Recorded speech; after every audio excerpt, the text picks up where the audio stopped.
gurra rabbi nutti haa godhu malee yoo rabbi gurra nutti godhuu fedhe malee hin taatu rabbi gurra nutti haa godhu rabbi takka illee isin haa laafisu ja'a akkuma isinuu deemii bira dhaabbadhu furmaati gargaarii jettanitti dhaamsi keessan nu gahee jira galatooma. Dhaamsi keessan nu gahee jira galatooma hedduu galatooma. Waan isinitti mul'ate waan rabbi isinitti garsiiseetu isin dubbachiise. Nulleen beekaa usneetii miti. Biizii taaneetuma deemi ajjad bakka san rabbiin ni dheeyite oo siin jee qofa dheeyita. Waan rabbiin ni goote siin jee qofa godhu dandeessa. Takkallee nu jimaan rabbiiti wanni rabbiin quba qabne hin taatu tanuma rabbiin quba qabuutu irra jabduudha.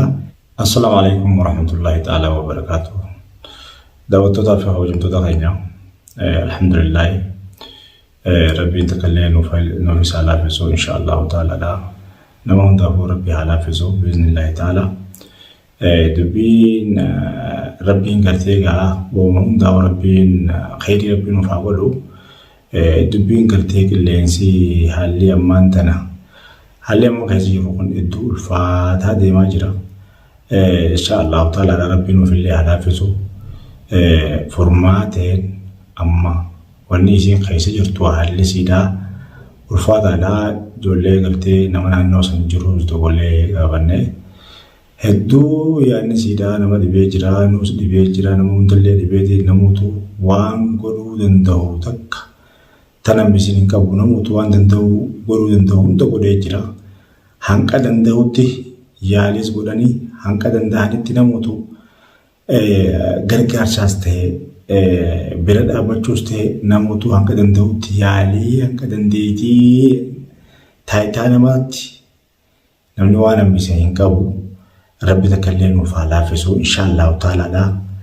Garuu isiin haalli amma isiin keessa jirtu ulfaataadha dhugaadha garuu injiis waa bilaashitti akkanatti irraa hin usne bira dhaabbachuun keenya hafilan qabu haa ta'u guyyuma rabbiin gartee bakkuma rabbiin miila dhaabbadhu siin jee dhaabbatta malee namni ifumaan kahee deemee bobba'ee galuu hin danda'u beeka.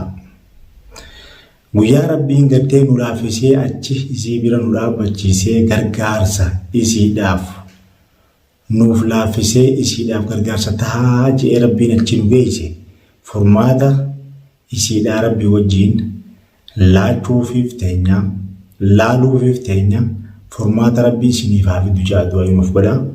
Rabbi takkallee nuufillee haa laafisu. Rabbiin jabeenya isaatiin dandeettii isaatiin quwwaa isaatiin nuufillee haa laafisu isinillee du'aa teessan akkuma itti fuftanitti du'aa nuuf godha.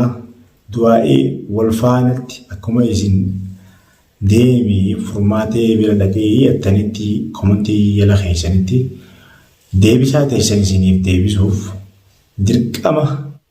Furmaatee bira dhaabbadhu jettan balloos dhiifnee bira deemuun nuuf hin taane balloos haala keessa jiru agartan rakkoo inni keessa jiru agartan haala taan inni itti keessa jiru sanitti dhiifnee bira deemuun nutti ulfaateeti hedduu rakkannee rabshaa keessa jiru gaanumaa fi rabbiin beeka rakkoo saniin isaa gartee yoo jijjiirama fidu taate dhiifnee deemuu dandeenya malee akkanumatti. Haanee dhiifnee deemnaa yoo inni ilsaas nu rakkisa dirqama gaayitii waan rabbi nu laaffise gooneetii takka ammoo nama itti goonee biraa yaanu malee hin taatuudhaan bira taa'u jirra malee furmaateedhaas inshaallahu ta'alaadhaa akkaan oduu siidhaatti argutti akkaan oduu siidhaa dhaga'utti akkaan oduu siidhaa namni hedduurraa dhaga'utti akka ijoollee walitti qabdee fuutee biyyatti haragalaa deemuudhaaf. Yaalii godhu jirtuutii ittiin dhagaa garuu hanqa rabbiin nu laaffisatti waan rabbiin nu dandeessisatti bira dhaabbannee gargaarreeti isii rakkoo keessa jirtu kana rakkoo rabbii isii haa baasu cinqii fi balaa isitti as deemtu rabbi irraa haa qabu inshaallahu ta'alaadhaa waan rabbiin nu dandeessisen bira dhaabbanna hanqa dandeenyutti osoo jirru. Diyoonii fi dadhabnee ijibbaata goonee dadhabnellee akkasitti gartee qaama guutuudhaan nummaan hundinuu gaggeessuu dandeenya malee akkanuma kaatee gizeeniin deemaa jettu kana maqaa keenyaa miti namatti ulfaata. osoo achi jirtanii jechuudha booddee maqaa nu bu'aatu nu dhaga'amuudhaaf ta'a. Garuu osoo san hundinuu hin dhufne rabbi nuuf haa laaffisu. Isinillee akkuma du'aa'ee nuuf godhanitti bira dhaabbanna ni gargaarra waan dandeenyuun waan rabbi nu laaffiseen gargaarsa rabbiitiin rabbi nuufillee haa laaffisu. Bira dhaabbanneeti haadha ilmaaniiti haadha miskiinaati rabbi takkallee haa gargaaru. Jawaadis barbaada isaa iyyaafannoo goonee furmaata rabbiitii wajjin akka isaan walitti dhufanii nagayaan mana isaanii keessa jiraachuu danda'an furmaata rabbii wajjin ni barbaanna. Akkuma isinuu deemii bira dhaabbadhu furmaati gargaarii jettanitti dhaamsi keessan nu gahee jira galatooma. Dhaamsi keessan nu gahee jira galatooma hedduu galatooma. Waan isinitti mul'ate waan rabbii isinitti garsiiseetu isin dubbachiise. Nullee beekaa usneetii miti. Biizii taaneetuma deebii akkasumaanuu waan rabbiin sii laaffise malee hojjechuu hin dandeessu waan ta'uu qabuuf waanuma rabbiin gartee bakka rabbii dhaabbadhu siin je'e malee namni waan hojjechuu hin danda'u beeka. Kalaamaan amma dubbachuu jiru kana waan rabbiin na dubbise malee ilmi namaa ifuma keessaa dirqamee niin dubbadde waan sanniin godha yoo jedhe hin danda'u beeka. Gonkumaa hin danda'u. Waan rabbiin sii laaffise qofa irratti waan rabbiin deemi ajjadhu bakka san rabbiin ni dheeyite oo siin jee qofa dheeyita. Waan rabbiin ni goota siin jee qofa godhuu dandeessa. Takkallee nuti maal rabbiiti wanni rabbiin quba qabne hin taatu tanuma rabbiin quba qabuutu irra jabduudha. Rabbii isiniifillee haa laaffisu ja'a nuti bilaashitti irraa usnee asii hin eeyne jechuu qiyya. Bilaashitti irraa usnee ishiidhaa fi rakkoo isiin keessa jirtu hunda irraa afaan qabanneetii miti. Garuu rabbiin nu haa laaffisu. Rabbi nu laaffisee ishii bira nu haa geessu. Rakkoo isiidhaa kana hanga dandeenyutti fala itti barbaanna. Furmaata itti barbaanna. Bakka furmaanni jirutti jalaa hin hafnu. Rabbi isiniif haa laaffisu ja'a. Furmaatee rabbi furmaata haa fiduuf ja'a du'aa godha. Akkuma gargaarsa rabbiitiin namuutuu jiraachuu jirutti rabbi gargaarsa isaatiin nu cinaa dhaabbatu maleedha. Biiznillaahi taalaadha. Jawaadillee rabbi mul'isee nagayaan manatti haa deebisuu ja'a du'aa godha. Abbaan fayyaa rabbuma. Magaalaan tun keessi hedduu rabbashamaa jirti. Magaalaan nuti keessa jiru kun hedduu ulfaattu. Bakka hundaanuu wal fakkaachuun rakkoon akkanaa baay'achuun rabbumaan khayrii nuuf haa godhu. Alaamaa rakkooti, alaamaa qiyaamaati. Waan ajaa'ibaati. Rabbi takkallee keessaa najaa nu haa baasu jecha.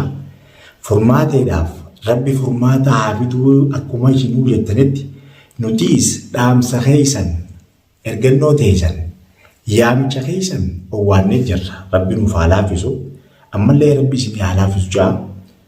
Bira dhaabbachuun keenya hafinan qabu gargaarsa rabbiitiin rabbi isin haa laaffisu ja'a.